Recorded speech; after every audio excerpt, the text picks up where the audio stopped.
খন্দকার ইশতিয়াক স্যারের বদলিজনিত বিদায় সংবর্ধনায় উপস্থিত আগত অতিথিবৃন্দ, উপস্থিত আমার সামনে উপবিষ্ট ভাইরা, আসসালামু আলাইকুম রহমতুল্লাহি ওয়া বারাকাতুহু।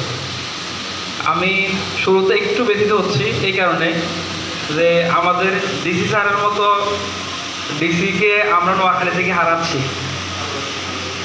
কিন্তু আনন্দ হচ্ছে এরকম যে আমাদের নোয়াখালী থেকে ডিসি স্যার পদোন্নতিতে এমনকি স্যার প্রত্যেকটা জিনিস, প্রত্যেকটা কথার মূল্যায়ন করতেন, রেসপন্স করতেন।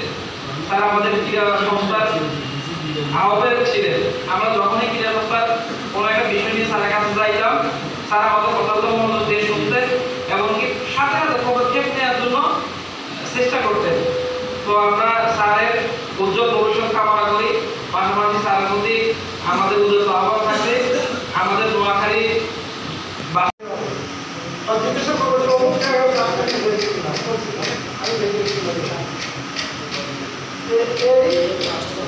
চলে যাওয়া মানে হচ্ছে একবারেই চলে যাওয়া মানে আপনাদের সাথে থাকবে, আপনাদের সাথে দেখা হবে, কথা হবে।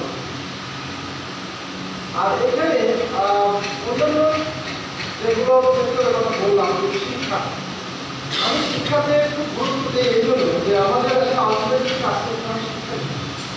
আমরা যে উন্নয়নের কথা বলি, ভবিষ্যতে যে স্বপ্ন দেখি শুধুমাত্র জাতি হবে, আমরা তো অবকাঠামো যতই তৈরি করি না, যত কিছুই করি না, আমার বঙ্গবন্ধুর পরিবর্তন না আসে না আসে উন্নয়নটা শুরু হবে।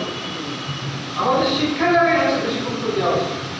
আমি এখানে যেখানে শিক্ষা প্রতিষ্ঠানগুলোতে গিয়েছি, বিজেপি গিয়েছি, দেখি অনেক দুর্বল অবস্থা, দেখা যাচ্ছে অনেক ক্ষেত্রে অবকাঠামো খুবই দুর্বল, ভঙ্গুর অবস্থা।